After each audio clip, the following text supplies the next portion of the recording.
Bonjour, nous sommes le trinôme Oumaïmara, Marie Sahar Ben Hamouda et Khalil Karboul, troisième année ingénieur IDISC. Nous allons présenter durant cette vidéo un ensemble de 4 attaques effectuées qui seront accompagnées par des explications. Dans un premier lieu, nous allons commencer par l'attaque SQL Injection. En effet, il existe une application web utilisant une base de données.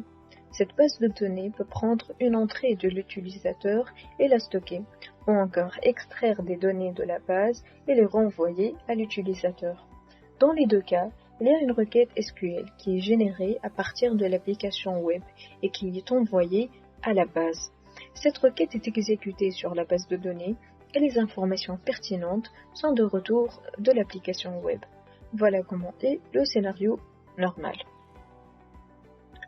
En effet, ce qui se passe lorsque nous utilisons l'injection SQL, c'est que nous manipulons cette requête afin de lui permettre de faire quelque chose qui n'est idéalement pas censé être fait.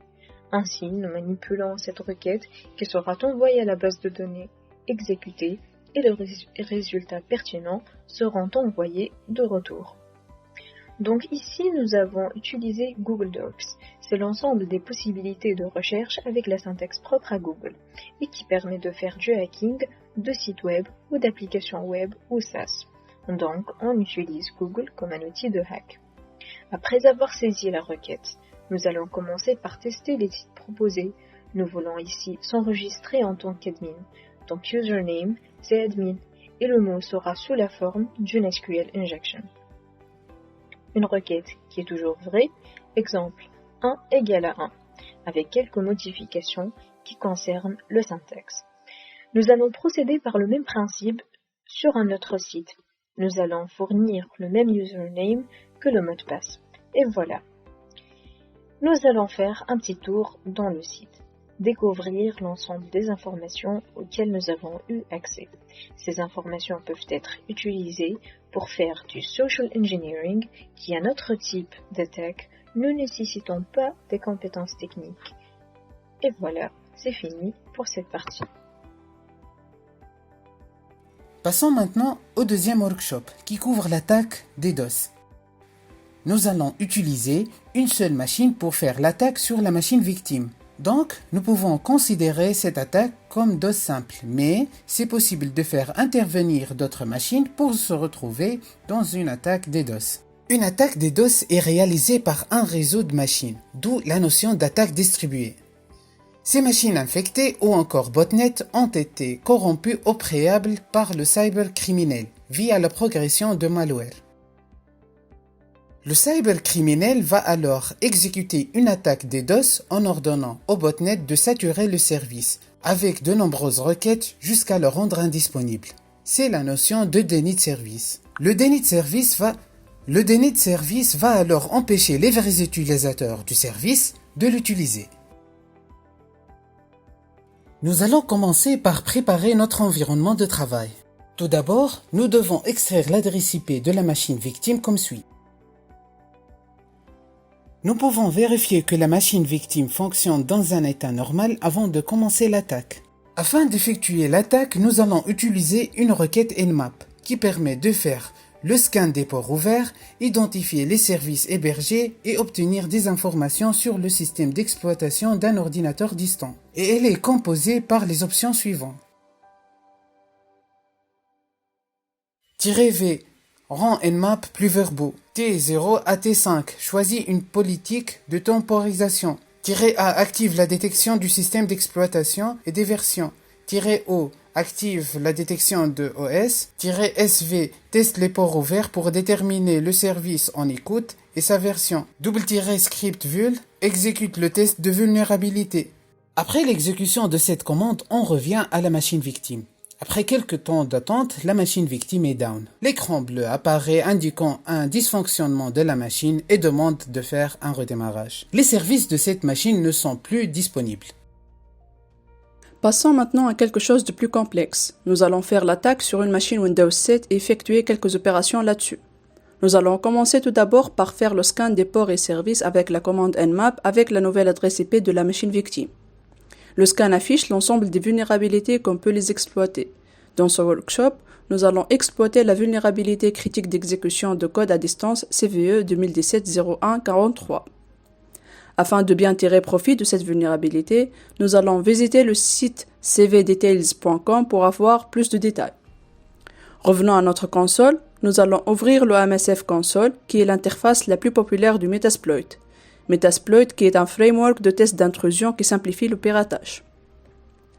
La commande search ms17010 permet de faire une recherche sur les modules qu'on peut utiliser et leur description. L'utilisation du exploit external blue se fait par la commande use plus le numéro de choix. La commande show options permet de vérifier si une cible est vulnérable à un exploit particulier au lieu de l'exploiter réellement. Après avoir sélectionné l'adresse IP de la machine à exploiter, nous passons à l'exécution de la commande exploit pour commencer l'exploitation. Nous sommes maintenant dans la machine victime. Nous pouvons ainsi exécuter des commandes comme ps pour lister l'ensemble des processus en cours, créer un nouveau processus, etc. Et ce, bien sûr, sans laisser aucune traçabilité chez la machine victime. Nous pouvons aussi avoir des informations sur le système sysinfo, l'adresse IP, les interfaces, etc. La commande sessions nous permet de répertorier, d'interagir avec et de tuer les sessions générées. Les sessions peuvent être des shells, des sessions Meterpreter, VNC, etc. Sessions-i plus le numéro de la session pour interagir avec une des sessions listées.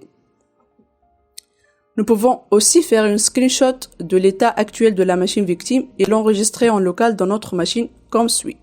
Vous voulez encore plus? Qu'en pensez-vous de pouvoir extraire le mot de passe de la machine? C'est incroyable, non? Allons-y.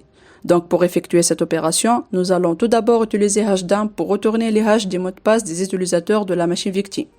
Nous avons déjà ajouté un mot de passe à l'utilisateur Asus que vous allez le découvrir quelques secondes plus tard. Metasploit propose des extensions Mimikatz et Kiwi pour effectuer divers types d'opérations orientées à informations d'identification, telles que le vidage des mots de passe et des hachages, le vidage des mots de passe en mémoire, la génération de tickets dorés et bien plus encore. Nous allons charger Kiwi. Notez bien que Windows 7 enregistre les mots de passe en clair dans la RAM et nous allons exploiter cette vulnérabilité pour extraire le mot de passe de l'utilisateur Asus. Si joignent toutes les commandes offertes par Kiwi, nous allons utiliser creds all and there it is. C'est effrayant.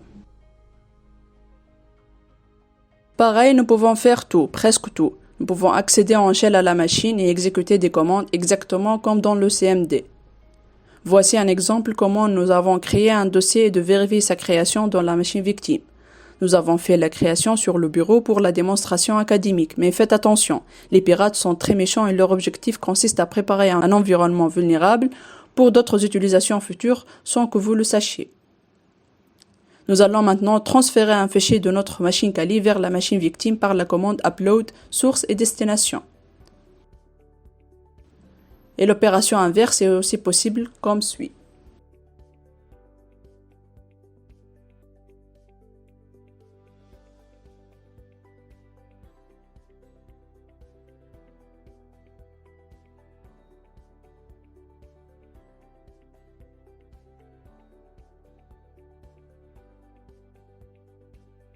Nous clôturons notre vidéo avec une quatrième attaque qui est Session Hijacking ou le détournement de session, qui est une attaque où une session utilisateur est prise en charge par un attaquant.